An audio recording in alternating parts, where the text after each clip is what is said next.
رسول اللہ صلی اللہ علیہ وآلہ وسلم نے قیامت کی جو نشانیاں بتائی ہیں ان میں سے ایک نشانی دجال کا ظہور بھی ہے۔ دجال قیامت کے قریب دنیا میں ظاہر ہوگا اور خدائی کا دعویٰ کرنے کے بعد تمام مسلمانوں کو گمراہ کرنے کی کوشش کرے گا۔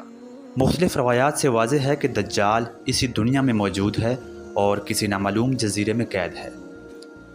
روح زمین پر ایک ایسے صحابی بھی موجود ہیں جنہوں نے دجال کو دیکھا بھی ہے اور ان سے ملاقات بھی کی ہے۔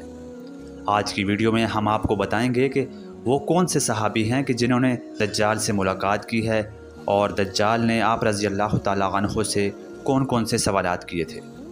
ویڈیو میں آگے بڑھنے سے پہلے آپ سے گزارش ہے کہ اگر آپ ہمارے اس چینل پہ نئے ہیں تو ویڈیو کو لائک کر کے چینل کو سبسکرائب کر دیں۔ ایک دفعہ حضور نبی کریم صلی اللہ تعالیٰ علیہ وآلہ وسلم نے تمام مسلمانوں کو مسجد میں جمع ہونے کا حکم دیا اور خود خطبہ دینے کے لیے منبر پر تشریف لے گئے۔ جب تمام مسلمان جمع ہو گئے تو آپ علیہ السلام فرمانے لگے کہ آج میں تم کو ایک ایسا واقعہ بتانے جا رہا ہوں کہ جس سے تم کو میرے ارشاد کی بھی تصدیق ہو جائے گی۔ پھر آپ نے فرمایا کہ ایک صحابی تمیم داری جنہوں نے مجھ سے یہ واقعہ بیان کیا ہے کہ ایک دفعہ ہم سمندر میں سفر کر رہے تھے اور ہم تقریباً 30 لوگ کشتی میں سوار تھے۔ اسی دوران سمندر میں طوفان آ گیا اور ہم لوگ راستہ بھٹک گئے۔ 30 دن تک یہ کشتی سمندر میں چلتی رہی۔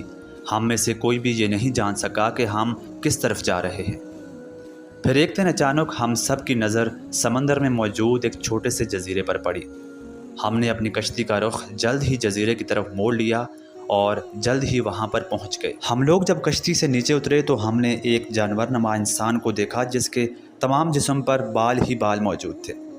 ہمارے پوچھنے پر اس جانور نما انسان نے بتایا کہ میں ایک جاسوس ہوں اور اس کے لیے کام کرتا ہوں جس کو تم سے ملنے کا بے حد شوق ہے۔ ہم نے حیرت سے پوچھا کہ آخر وہ کون ہے جو ہم سے ملاقات کرنا چاہتا ہے۔ چنانچہ وہ ہم سب کو لے کر جنگل میں گھنے درختوں کے اندر کسی گمنام گرجے میں لے گیا۔ اس کے اندر داخل ہوتے ہی ہم نے دیکھا کہ ایک لمبا چوڑا اور قوی ہیکل دیو نما شخص لوہے کی زنجیروں میں جکڑا ہوا ہے۔ وہ ہم سے کہنے لگا کہ تم کون لوگ ہو اور کہاں سے آئے ہو؟ ہم نے کہا کہ ہم ملک شام سے آئے ہیں۔ پھر وہ کہنے لگا کہ بتاؤ کہ بیسان جو کہ ملک شام میں ایک بستی کا نام ہے اس کی کھجوروں میں پھل آتا ہے؟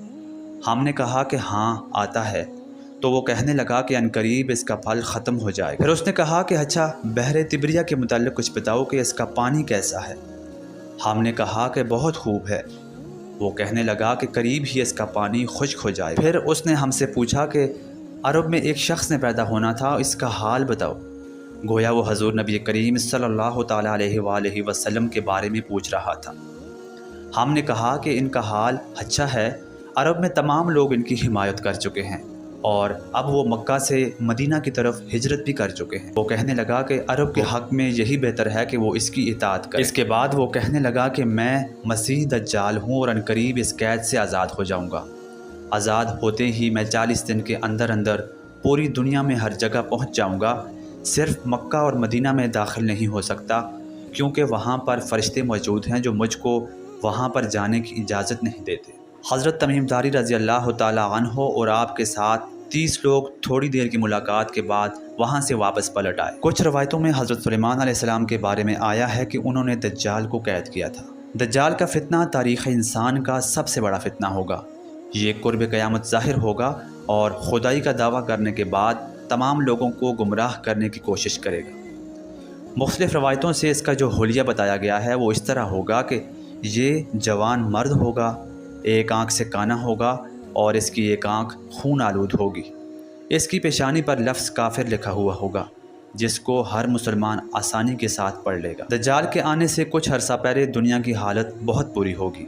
ایمان کے معاملے میں لوگوں میں بہت سی کمزوریاں موجود ہوں گی۔ تب دجال ایسٹ کی طرف سے خراسان نامی شہر سے گدھے پر سوار ہو کر ظاہر ہوگا۔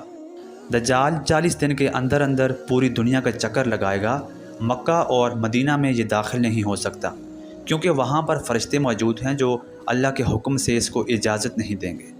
پھر اللہ تبارک و تعالیٰ حضرت عیسیٰ علیہ السلام کو دنیا میں بھیجیں گے جو دجال اور اس کے ساتھیوں کو قتل کر دیں گے۔ جو شخص سورہ کہف کو یاد کرے گا یا اس کی تلاوت کرے گا وہ دجال کے فتنے سے محفوظ رہے گا۔ آج کی ویڈیو میں اتنا ہی، ملتے ہیں آپ سے اگلی ویڈیو میں کسی نئے موضوع کے ساتھ۔ تب تک کے لیے اللہ نگہبان۔ اگر آپ کو ہماری یہ ویڈیو پسند آئے تو ویڈیو کو لائک کر کے چینل کو ضرور سبسکرائب کریں۔